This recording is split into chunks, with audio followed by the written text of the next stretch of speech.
Hello students, please subscribe the channel, drop a like, share and comment. This is exercise number 18 of the Progressive Monthly Magazine, June 2022 on the speed of 100 words per minute. Start. It is just over a month ago that we had assembled to participate in the inauguration of this UNESCO seminar on rural adult education. We had then met with high hopes and intentions, and I am glad that though only a month has passed, we can now look back with satisfaction on the work accomplished.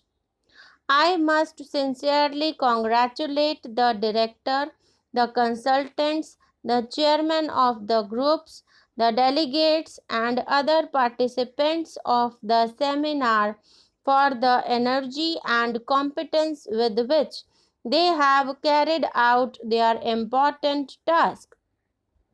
I have every hope that all the countries participating in this seminar will benefit by the recommendations you have made and carry out your constructive suggestions for solving one of the most pressing problems of the world. I can assure you that so far as India is concerned, we shall examine every one of your recommendations with care and sympathy in order to give effect to them as far and as soon as may be possible. I cannot naturally go into any details regarding your various recommendations. They are the result of hard work and careful thought and deserve close attention before any judgment is passed on them.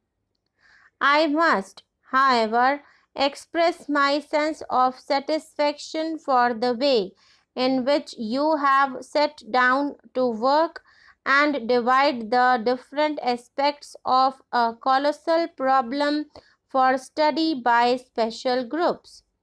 The provision of literacy may not by itself be enough for the education of adults, but there is no denying that it is the basis of all real education.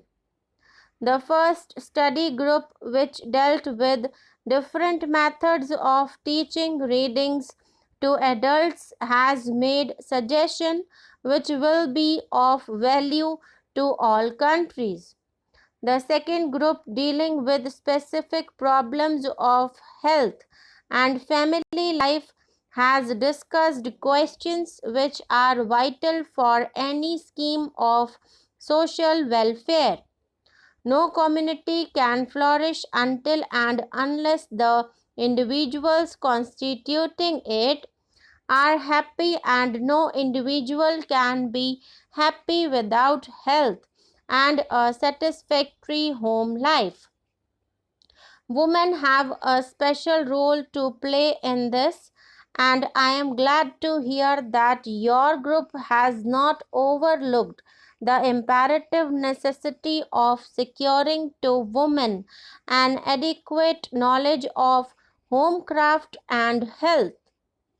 The third group, dealing with economic aspects of rural adult education, has attacked what is perhaps the most immediate concern to all rural adult educators of the free India.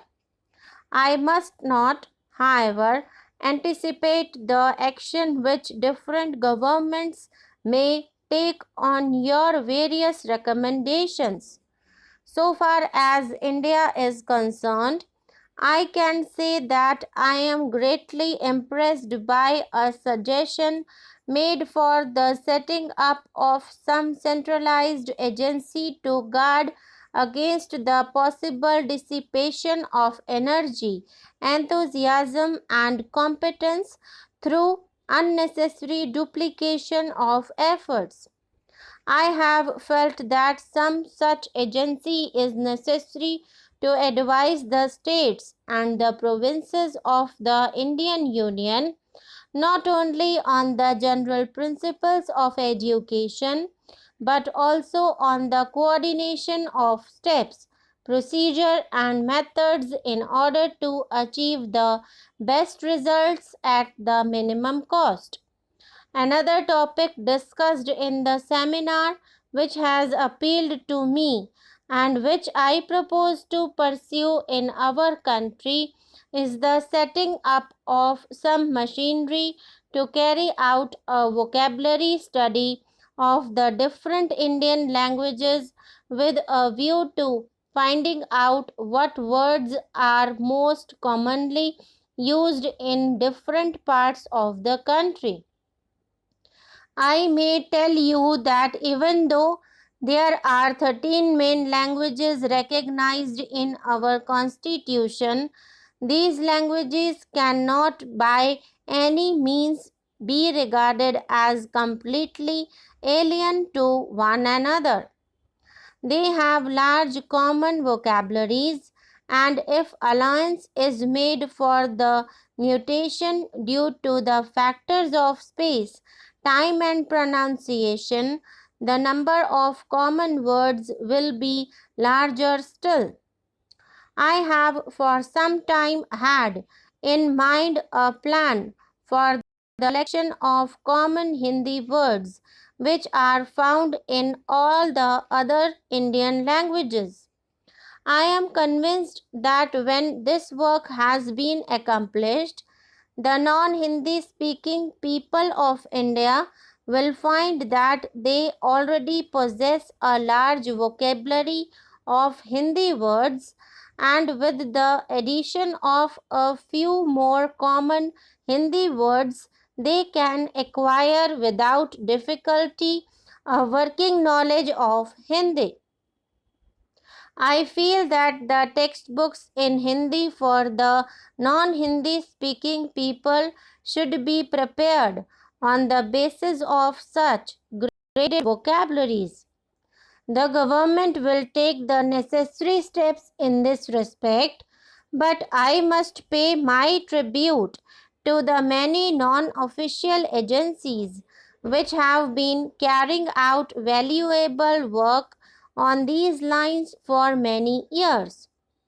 People all over the world are beginning to recognize that one of the surest ways of securing international peace is fundamental education for the people of the world on the lines envisaged by UNESCO. UNESCO has already begun this program now. More remains to be done, and I hope that its service will be available to all the member and even non-member states by the provision of charts, visual aids, posters, and other illustrated material to impart social education in the fullest sense of the term.